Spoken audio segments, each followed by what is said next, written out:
طلاق سے متعلق ہے۔ نکاح کے بعد اللہ نہ کرے لیکن کبھی ضرورت پڑ جاتی ہے طلاق کی، لیکن طلاق کے ایک اہم مسئلے کو ڈسکس کرنا ہے، وہ یہ کہ دیکھیے طلاق دینے کا طریقہ ہوتا ہے۔ کچھ لوگ جو ہے وہ شریعت کا غلط استعمال کرتے ہیں، دین کا غلط استعمال کرتے ہیں اور ایک ساتھ 3 طلاق دے دیتے ہیں۔ تو ایک ساتھ 3 طلاق دینا قرآن کے بھی خلاف ہے، سنت کے بھی خلاف ہے، شریعت کے بھی خلاف ہے، گناہ ہے اور پکڑ کا ذریعہ ہے۔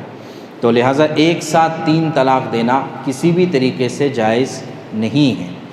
اب ہوتا یہ ہے کہ آدمی غصے میں، نشے میں 3 طلاق دے دیتا ہے۔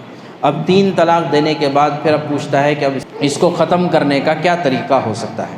تو شریعت کے مطابق جس نے 3 طلاق دے دی، اب ان 3 طلاقوں کو ختم کرنے کا کوئی طریقہ نہیں ہے، کوئی طریقہ نہیں ہے ان 3 طلاقوں کو ختم کرنے کا۔ ایک طلاق دے دی اس سے رجوع کر سکتا ہے، دوسری طلاق دے دی اس سے رجوع کر سکتا ہے، تیسری طلاق دے دی یا 3 طلاق ایک ساتھ دے دی تو اس سے رجوع کرنے کا کوئی طریقہ، کوئی راستہ نہیں ہے۔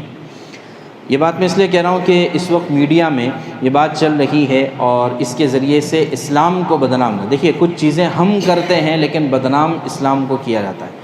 کہ ہوتا یہ ہے کہ کچھ لوگ یہ بتاتے ہیں کہ بھئی 3 طلاق ہونے کے بعد حلالہ کیا جا سکتا ہے۔ حلالے کا مطلب یہ بتاتے ہیں کہ بھئی 3 طلاق اس نے دے دی، اب اس کا نکاح کسی اور سے کرا دیا جائے، نعوذ باللہ ایک آدھ رات اس کے ساتھ رہے، پھر وہ طلاق دے دے، پھر یہ دوبارہ پہلے شوہر کے پاس آ جائے۔ دیکھیے یہ شریعت میں کوئی طریقہ نہیں ہے، بلکہ حدیث پاک میں اللہ کے نبی صلی اللہ علیہ وسلم نے لعنت فرمائی ہے ایسے شخص پر جو حلالے کی نیت سے نکاح کرے، یعنی جو نکاح کر دے اور نکاح کروا کر دے حلالے والا، تو اس پر لعنت فرمائی ہے۔ تو شریعت میں یہ کوئی طریقہ ہے ہی نہیں۔ میڈیا میں باقاعدہ رپورٹیں چھپتی ہے کہ بھئی فلاں جگہ پر فلاں ادارے والے، فلاں لوگ بظاہر دیندار لوگ یہ حلالے کا بزنس چلاتے ہیں۔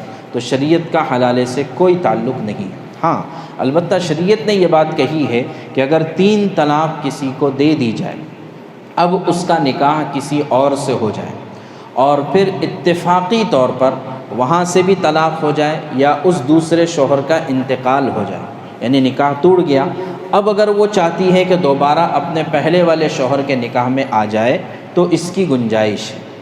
تو یہ ہے، تو گویا کہ حلالے کا طریقہ یہ آپشن نہیں ہے شریعت میں، ایکسیڈنٹ ہے، یعنی اچانک میں ایسا ہو گیا تو ہو سکتا ہے، لیکن باقاعدہ حلالے کی نیت سے نکاح کرنا یا کروانا شریعت میں اس کی کوئی گنجائش نہیں ہے۔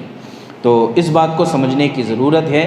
دیکھیے جیسے اس مسئلے کو میڈیا والے اٹھاتے ہیں اور اسلام کو بدنام کرتے ہیں، جیسے میں نے کہا کہ حلالے کے نام پر اسلام میں کوئی عمل ہے ہی نہیں۔ احادیث میں جو بات ملتی ہے وہ ایک صحابی کا واقعہ ملتا ہے کہ ان کے ساتھ بھی یہ مسئلہ پیش آیا تھا، ان کی بیوی کے ساتھ، تو لہٰذا حضور نے فرمایا کہ نہیں، جب تک کہ تمہارا دوسرا نکاح نہیں ہوتا ہے تب تک تم پہلے شوہر کے پاس واپس نہیں جا سکتی۔ تو یہ ایکسیڈنٹ ہے، آپشن نہیں ہے، اس کو سمجھنے کی ضرورت ہے۔ اللہ کرے ہمیں یہ باتیں سمجھ میں آ جائے اور ہم شریعت کی بدنامی کا ذریعہ نہ بنیں۔